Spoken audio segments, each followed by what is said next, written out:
Next 16वां प्रश्न है। 16वां दे रखा है कि एक मीनार क्षैतिज समतल पर ऊर्ध्वाधर खड़ी है। यदि सूर्य का उन्नयन कोण 30 डिग्री हो और मीनार की छाया की लंबाई है वो 45 मीटर हो तो मीनार की ऊंचाई ज्ञात कीजिए। बहुत ही सरल टाइप के प्रश्न आते हैं ये ऊंचाई दूरी से संबंधित। तो यहाँ पे देखिए इसको समकोण बनाना है। मैंने आपको अच्छे ढंग से बताया हुआ है कि हमेशा ऐसे प्रश्नों में पहले समकोण बना दो। तो सबसे पहले देखिए ये मान लो क्षैतिज पर खड़ी एक ऊर्ध्वाधर मीनार है, ठीक है। अब मीनार की छाया है वो समतल पर गिरेगी, यहाँ पे ये छाया आ गई समतल पे। अब यहाँ से मिला दो इसको, ठीक है। अब यहाँ पे नाम दे देता हूं मैं, ये ए है, ये बी और ये सी, एक समकोण हो गया। अब देखिए ए और बी ये तो हो गई ऊर्ध्वाधर खड़ी मीनार, और इस मीनार की जो छाया की लंबाई है वो कितनी है आपको दे रखी है 45 मीटर। तो ये 45 मीटर लिख लो। तो मीनार और उन्नयन कोण है, सूर्य का उन्नयन कोण है वो कितना दे रखा है 30 डिग्री। तो यहाँ आ जाएगा हमारे पास 30 डिग्री। आपको पूछा है मीनार की ऊंचाई यानी ए बी निकालना है, ठीक है। तो कुछ नहीं है, समकोण के अंदर आपको भुजाओं का अनुपात लेना है। तो यहाँ मैं लिखूंगा सीधा ए बी बटा बी सी।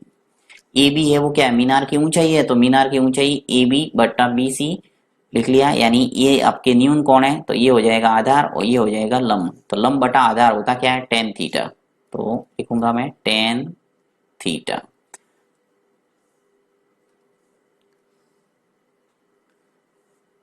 अब देखिए यहाँ पे जो ए बी है वो चाहो तो आप मान सकते हैं कि माना मीनार की जो ऊंचाई है वो एच है, हाइट के रूप में ऐसे मान भी सकते हैं। तो चलो मैं आपको मान के बता देता हूँ कि माना आप लिख देना कि माना मीनार की ऊंचाई है वो एच है, ठीक है। तो यहाँ ए बी है, ए बी की जगह एच लिख लो। और बी सी है वो कितनी, छाया की लंबाई आपको दे रखी है 45, लिख लो 45 बराबर टेन थीटा। यानी सूर्य का जो उन्नयन कोण है वो कितना दे रखा है 30 डिग्री। तो 30 डिग्री लिख लो। तो एच ऐसा का ऐसा जो मीनार की ऊंचाई हमें निकालना है 45 डिग्री, ऐसा का ऐसा।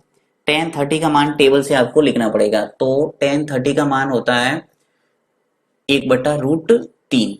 ये आपको याद रखना पड़ेगा 1/√3। देखिए जो वीडियो है वो रिकॉर्डिंग सेव होती रहती है, तो बीच बीच में वीडियो थोड़ा टाइम ले सकता है, इसलिए आपको असुविधा हो सकती है, उसके लिए क्षमा चाहता हूँ। अब देखिए एच बराबर हो जाएगा 45 का वज्र गुणन होगा 1 से, तो यह आ जाएगा 45 ऊपर और नीचे आ जाएगा √3। अब हरों का परिमेयकरण कैसे करते हैं, ऊपर नीचे √3 से गुणा करेंगे तो √3 है वो नीचे से हट जाएगा रूट, ठीक है। तो यहाँ पे मैं सॉल्व करके आपको बता रहा हूँ। एच बराबर ऊपर 45 है, नीचे है √3। तो नीचे से रूट है वो गायब करने के लिए क्या करेंगे, उसी संख्या से ऊपर नीचे गुणा कर दो। √3 अंश से गुणा कर दिया और हर से भी गुणा कर दिया √3 से। तो क्या स्थिति आ जाएगी एच बराबर, यहाँ पे देखिए ऊपर आ जाएगा 45 √3 और नीचे √3 का गुणा √3 से करेंगे तो क्या आएगा 3 आएगा। अब 3 का भाग देंगे 45 में तो क्या आ जाएगा 15। यानी h का मान हमारे पास आ जाएगा 15√3, ठीक है। तो इस ढंग से आपके जो मीनार की ऊंचाई है वो आ गई 15√3। और ये जो 45 मीटर में दे रखा है, देखिए यहाँ पे ये मीटर है, तो लास्ट में भी आपको ऊंचाई भी किस में लिखना है मीटर में। तो ये आ जाएगा आंसर।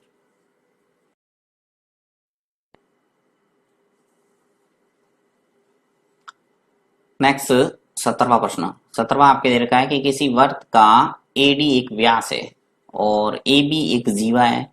यदि एडी है वो 34 सेंटीमीटर और ए बी है वो 30 सेंटीमीटर, तो वृत्त के केंद्र से ए बी की दूरी ज्ञात कीजिए। आपको दूरी पूछा है, तो सबसे पहले आपको एक वर्त बनाना पड़ेगा। मैं वर्त बना लेता हूँ, थोड़ा बड़ा ही बनाता हूँ, ठीक है। ये हो गया हमारे पास वर्त। अब इस वर्त के अंदर एक ले लेते हैं एडी एक व्यास। तो व्यास ले लेता हूँ यहाँ पे बिल्कुल सीधा एक व्यास हो गया, और मान लो ये इसका केंद्र है, ठीक है।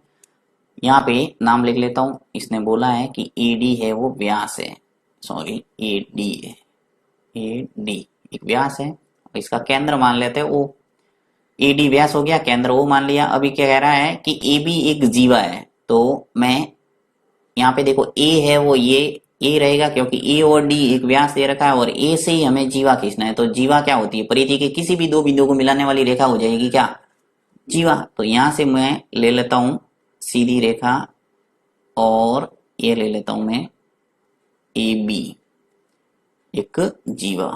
ठीक है, तो जीवा आ गई, व्यास आ गया। अब पूछा इसने कि जो एडी है, ए से लगाकर डी तक, ये तो दे रखा है मुझे 34, यानी टोटल 34 दे रखा है यहां से लगाकर यहां तक। ठीक है, और ए बी, ए से लगाकर बी तक ये पूरा है वो 30 सेंटीमीटर दे रखा है। तो लिख लेते हैं 30 सेंटीमीटर।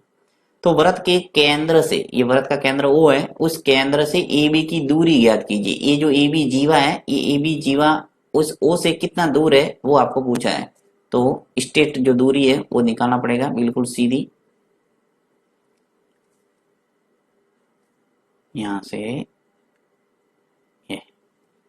ठीक है, यहाँ पे लिखना पड़ेगा ए हो गया, बी हो गया, डी, यहाँ पे चलिए पी ले लेते हैं, नाम दे देता हूं मैं पी। ठीक है, तो यहाँ पे एक समकोण बन रहा है ए पी और ओ। अब समकोण त्रिभुज के अंदर एक प्रमेय लगती है जिसका नाम है पाइथागोरस प्रमेय, और इसका दूसरा नाम है बोधायन प्रमेय। तो इस प्रमेय का इस्तेमाल करके हम आसानी से जो ओपी है वो निकाल सकते हैं। ठीक है, और साथ ही आपको ध्यान रखना है कि किसी भी वृत्त के केंद्र से जीवा पर खींचा गया लंब जीवा को समद्विभाजित करता है। तो यहाँ पे एक तरह से लंब खींचा मैंने, ओपी है वो लंबवत ए बी पर एक रेखा खींची है, तो यहाँ पे समकोण बनेगा, ये यहाँ समकोण का निर्माण होगा। ये समकोण, ये रेखा ओपी है वो लंबवत खींची है, तो पी है वो क्या करेगी, जो जीवा ए बी को दो भागों में विभाजित कर देगी 30 सेंटीमीटर। तो ये हो जाएगा 15 और ए बी हो जाएगा 15। अब आपको ए और ओ और डी, यानी ए डी है वो 34 दे रखी है, तो ए से लगाकर ओ तक, यानी व्यास होता है वो त्रिज्या का क्या होता है, दुगना। तो ओ से लगाकर ए तक क्या है, त्रिज्या है। तो 34 का आधा कर दो, ये आ जाएगा 17। तो आपके पास दो भुजा आ गई, तीसरी भुजा आपको निकालना है। तो ले लेता हूं मैं सीधा समकोण ए पी और ओ में, ए पी ओ के अंदर मैं लिख रहा हूं पाइथागोरस प्रमेय से। अब आपको पता होना चाहिए कि समकोण के जो सामने वाली भुजा होती है वो क्या होती है, कर्ण, यानी ए ओ, कर्ण स्क्वायर बराबर क्या होता है, लंब स्क्वायर प्लस आधार स्क्वायर। तो आधार एपी ले लो, तो एपी स्क्वायर हो जाएगा, फिर प्लस ओ से लगाकर पी तक इसको लंब ले लो, तो ओपी स्क्वायर।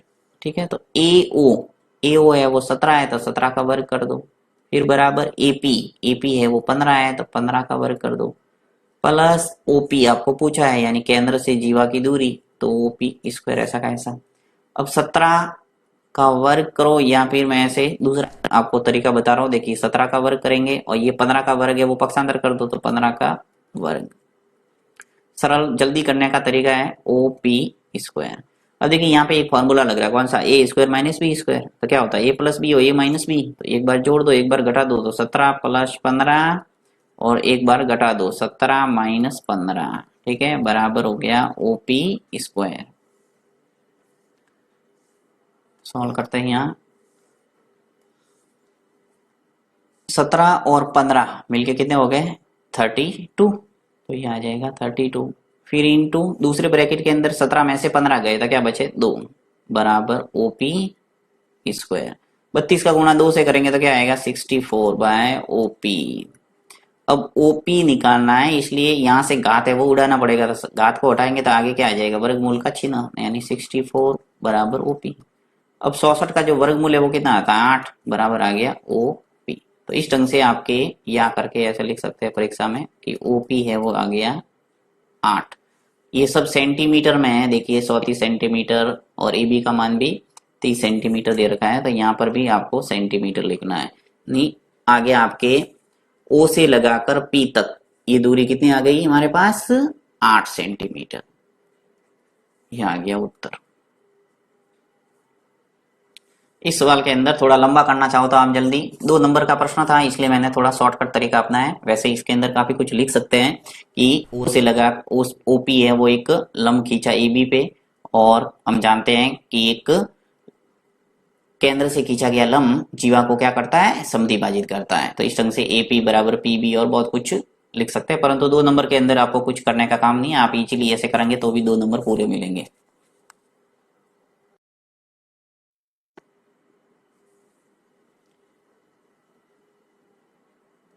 नेक्स्ट है 18वां प्रश्न। 18वां दे रखा है कि एक 2.5 सेंटीमीटर त्रिज्या वाले वृत्त पर एक स्पर्श रेखा की रचना कीजिए। आपको एक स्पर्श रेखा की रचना करना है 2.5 सेंटीमीटर त्रिज्या वाले। तो कुछ नहीं करना है, प्रकार के अंदर 2.5 सेंटीमीटर भर दो और 2.5 सेंटीमीटर भर के प्रकार को घुमाना है तो एक आपके पास में वृत्त आ जाएगा 2.5 सेंटीमीटर त्रिज्या वाला। तो यहाँ पे थोड़ा बता देता हूँ आइडिया, आप आराम से इसको बना सकते हैं। देखिए 2.5 प्रकार में भरेंगे और यहाँ पे वर्त खींचोगे, जैसे ये आपने वर्त खींच लिया 2.5 का, ठीक है। यहाँ पे आपके केंद्र का हो जाएगा, जहाँ पे प्रकार से छेद छेद होता है वो हो जाएगा हमारे पास केंद्र, तो ये आ जाएगा ओ केंद्र पर नाम दे दो।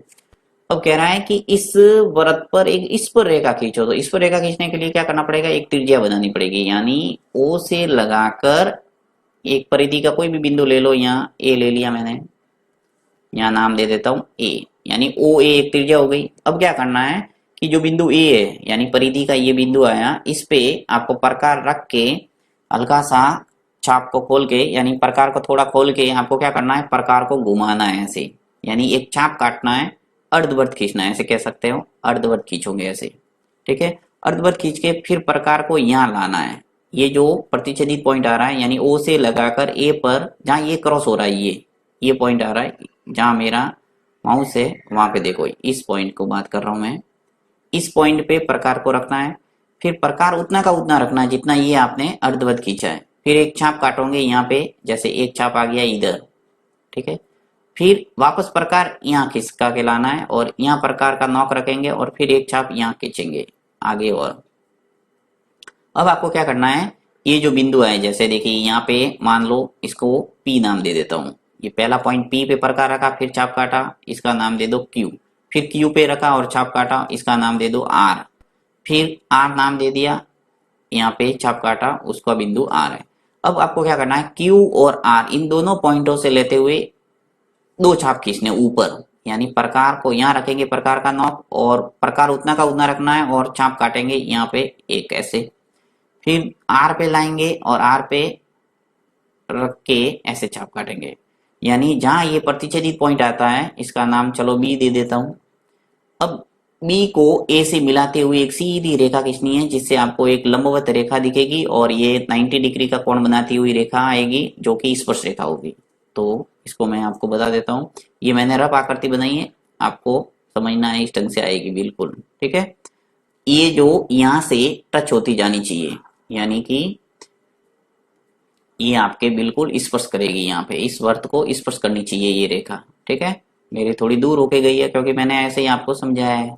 आप व्यवस्थित जब 2.5 सेंटीमीटर त्रिज्या लेके बनाएंगे और व्यवस्थित चाप काटेंगे तो आराम से आपके बिल्कुल टच होती हुई स्पर्श करती हुई गुजरेगी, जिसे कहेंगे स्पर्श रेखा। तो रचना के चरण भी आप अपनी भाषा में लिख सकते हैं, इसमें कोई ज्यादा विशेष बात है नहीं।